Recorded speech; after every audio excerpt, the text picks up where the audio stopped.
Seguindo, né, o princípio aqui da nossa esfera, nós vamos passar para fiscalização e inspeção, né, onde entra a gente, onde entra o técnico em segurança do trabalho, né, e vamos ver, vamos perceber que nessas inspeções vamos fazer cumprir todos os procedimentos existentes e pré-existentes, né, onde nós vamos aí, nessa aula, reconhecer os riscos, né, os principais riscos das nossas atividades, né, os locais, as medidas preventivas que são tomadas ao redor desse ciclo trabalhado, né, de ciclo de trabalho. Então, é nessas inspeções que a gente faz esse controle, né, obedecendo, então, o programa que nós vamos termos a oportunidade de termos um conhecimento dos programas que são exigidos pela NR29, um deles é o PPRA, que eu tenho certeza que vocês já estudaram na NR9, né, e nós vamos dar então uma passada para ver na prática como na área portuária é trabalhada o PPRA, né? Então, após a fiscalização, a inspeção, tudo correto, o pessoal usando os EPIs necessários, usando o POP, né, que são os procedimentos operacionais padrão, estabelecido em cada operação, né, seja lá um embarque de açúcar pré-ligado ou embarque de um granel, né, existe um POP, né, obedecendo o PPRA, né, que os trabalhadores são instruídos a obedecer, né, a realizar. Bom, o próximo passo seria a produção. Essa produção, hoje na área portuária, é um ponto de muito risco, um ponto complicado para nós, né? Por quê? Esses trabalhadores não têm um salário fixo, Eles ganham de acordo com sua produção, né? Ou seja, quanto maior for a sua produção, maior serão seus ganhos, né? Então, muitas vezes, essa produção nos atrapalha bastante, né? Bastante. Vocês vão perceber que a comunidade que a NR29 atende é uma comunidade muito difícil de trabalho, né? Eles vêm de uma geração longa, uma geração cheia de vícios, né? Que a partir de 99 está sendo trabalhados, né? Está sendo trabalhados pelo SESMIT, principalmente, né? Então, é difícil moldar completamente a forma de agir desses trabalhadores. E essa produção é um dos modos, é uma ferramenta complicada para a gente, né? Porque eles visam muito os seus ganhos, né? Visam muito os seus ganhos. Bom, e continuando então o pagamento devido, né? Lógico, depois de sua produção é feito uns cálculos, que não interessa para a gente, é feito os cálculos em onde é feito o pagamento desses trabalhadores. Bom, seguindo o nosso programa, conhecendo um pouco mais desses trabalhadores, né, que é importante ver ter um conhecimento dessa classe de trabalhadores, tá? Seria aqui então a escalação, né? Bom, a gente viu que a escalação no último slide nosso, vou até voltar aqui, que a escalação é feita pelo OGMO, né? Então, como é feita essa escalação? Bom, é realizado pelo setor de operações do OGMO, né? Como a gente já viu, o OGMO, o órgão gestor de mão de obra, é dividido em 3 gerências, né? Cada uma gerência com suas responsabilidades. A escalação e a fiscalização é feita, então, pela gerência de operações de cada OGMO que existe no Brasil, né? Cada trabalhador possui um número de chamada, ou seja, lá os trabalhadores são reconhecidos por números, ou seja, o 01, o 02, 03 e etc. E são chamados para trabalho, de acordo com as vagas existentes, pelos seus números em ordem crescente, né? Então, se o 01 e o 02 foram trabalhar, fica na espera o 03 e 04, e assim sucessivamente, né?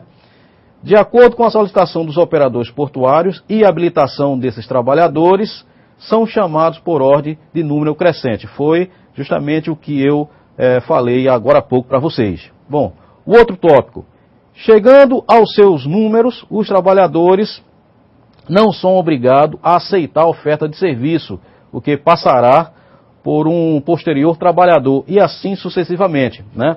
Como esses trabalhadores são avulsos, não tem vínculo empregatício nem com o ógmo, nem com o porto, nem muito menos com o operador, eles são avulsos, eles não são obrigados a atender quando esse serviço dá os seus números, né? Então é uma classe cheia de mistérios, cheia de detalhes, né? Cheia de detalhes. Eles não são obrigados, tá? Bom, cada categoria possui uma forma própria de controle e critérios para a escalação.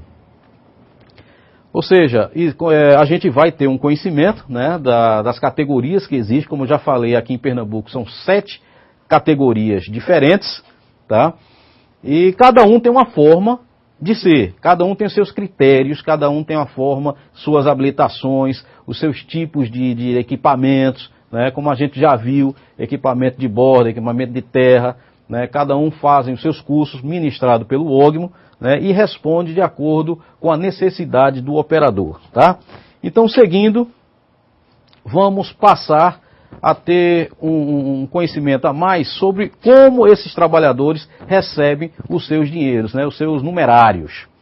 Bom, produção diária de acordo com o tipo de serviço. Como eu já falei, essa produção, essa danada de produção, é um obstáculo para a gente, né, para a gente como técnicos em segurança do trabalho. Eles visam muito essa danada dessa produção e muitas vezes esquecem dos procedimentos, né?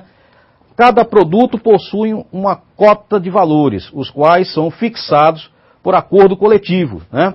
Ou seja, nós conhecemos, né, a CLT, por exemplo, todos os trabalhadores que não são públicos são regidos pela CLT. Esses trabalhadores não são regidos pela CLT, né? Eles têm um acordo em comum, né? São chamados de acordos coletivos.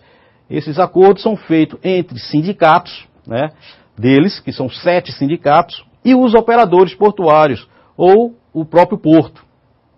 São fixados os valores, as discussões, tudo referente a trabalho, né?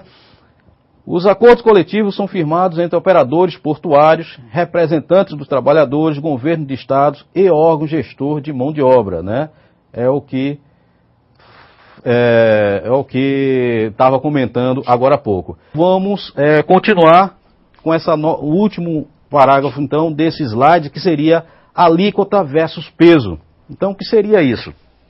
Como eu falei, cada carga, né, tem um valor, né? Por exemplo, uma tonelada de açúcar pré-ligado vale um valor.